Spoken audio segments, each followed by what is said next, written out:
For those of you that have heard me talk before, it won't be a surprise that I've penned a few words. I've already said, kick me if it turns into more than a few words. But firstly, can I welcome everybody to this most historic ceremony that marks the centenary of the Locomotive and Carriage Institution. Marking any centenary is always a joyous occasion, but when it's something like the institution that we all feel so close to and so involved with, it makes it an even greater pleasure. I don't want to be guilty of giving a history lesson, but I did think it was worth just drawing attention to a few highlights over the last 100 years.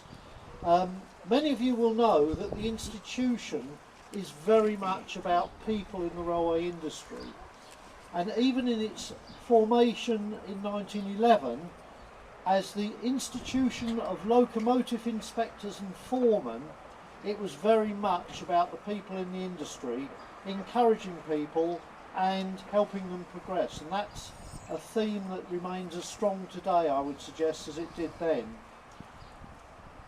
The institution has seen a lot of changes both in the industry and in the country as a whole, but it's been guided throughout its history by wise counsel, and I pick the words deliberately, and I'd like to use the moment to just pay tribute to the council of the institution in 2011 and also their predecessors, because in the period which I've been involved with the institution, I have no doubt whatsoever, if it wasn't for the council and their endeavours, the institution would not be alive and well as it is today. And a full tribute to them, and a particular tribute, if I may, to Peter Lindop, wherever Peter is, who actually has worked with John to make this particular event succeed. And I look around, and I'm sure a lot of you have been involved with things like this, so we'll have no doubt as to what is necessary to make an event succeed. So, one other statistic before we move into the ceremony. The institution in 1940 and the period immediately before the war was obviously one of the heydays of the railway industry, stood at 209, which was a very creditable figure. I'm delighted to say that in 2011 we're in the 300 mark, and again I hope very much as part of our centenary we will see not just the institution flourish with the existing membership, but that we'll go on and through events like today we'll attract new members as well. And so, turning to today, what a pleasure to be standing next to a locomotive which is going to carry the institution name through into the future. GBRF, without doubt, are probably the most successful rail freight organisation in the country, and the span of control goes from one end to the other. As in day job terms, a London Underground man, I got used over the years to having boundaries that went from Amersham to Morden, but GBRF clearly go way beyond that and in a great variety of roles, and so we've got every prospect of the loco being seen from one end of the country to the other. And I've got to thank John and his team for producing such a splendid loco and indeed plate to adorn it. So in a few minutes you'll see for yourselves what a splendid job it is. So this is an appropriate moment, I think, to hand over, if I may, but thank you for coming and supporting this event. Thank you particularly for being members of the institution, and long may it flourish. Thank you very much, Nick. And could I just start by saying how proud we are as GB Rail Freight to have one of our locos chosen, and it was mainly through my relationship with Pete. We've worked together for many years, from the days back when I worked at Wilson and Wembley, and more recently when those depots were responsible for the maintenance of these locos. The Locomotive and Carriage Institution, 100 years. My career actually goes back 34 of those 100 years. And I think what Nick was saying about the institution encouraging people within the industry and their careers within the industry. I think I look back to when I first started as a 16-year-old fitter and look at what we've achieved over these 34 years, and the whole industry as well as the institution has treated me fantastically. And the last 10 years of that has been the greatest fun.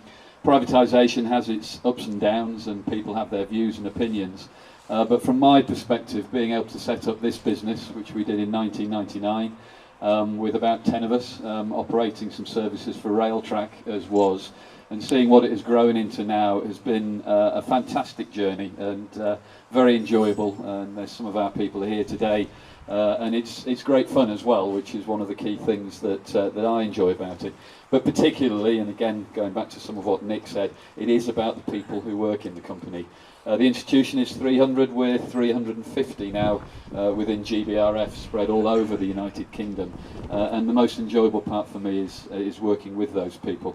A little bit about the company. We do operate from Fort William to Penzance now. We do a lot of work for LUL, so it is likely that you might see this locomotive at Amersham, working some of the services we operate down there. The engine itself is probably getting on for about 6 years old now. It's used to haul coal in the northeast, where we operate for some of the big generators up there. More recently, we've started to carry biomass, which is a more greener fuel, which is now being consumed in some of the big coal-fired power stations up in the northeast. And we are the first operator that has started to haul those materials around the country, and we're very hopeful that that type of business can grow. In the Peterborough area and around here, we do a lot of work for Network Rail, operating out of Whitemoor Yard, carrying renewals material, and we shift a lot of aggregates from Mount Sorrel over in the Loughborough area as well, which is probably what this loco was doing yesterday and maybe doing on Monday as well. Things are moving on for us. We're now owned by Eurotunnel. We ran our first train from Italy to Daventry about 2 months ago from a place called Navarro, which we operate for DFDS, and we now own electric locos which also go through the tunnel. So when you look back on life and how it's changed over the past 10 years, it really has been interesting, and the new ownership is leading to all sorts of new challenges, where we're beginning to look to mainland Europe and exploitation of the Channel Tunnel to do what we think is the best thing, which is getting more freight onto rail. So the future for us is certainly promising, and we are still growing day by day, and we've just secured a new petrochemicals contract for carrying petrol by rail down to the Cardiff area as well. So without further ado, I think, having bored you to death with what GBRF is doing, this is the Locomotive and Carriage Institution's Day. It's your 100th anniversary and birthday. I wish it all the best for the next 100 years. I'm a member as well, so I watch with interest. I'm more than happy that we get involved more and more as the years roll on. But I guess it's up to you and me, Nick, to do the naming. So thank you.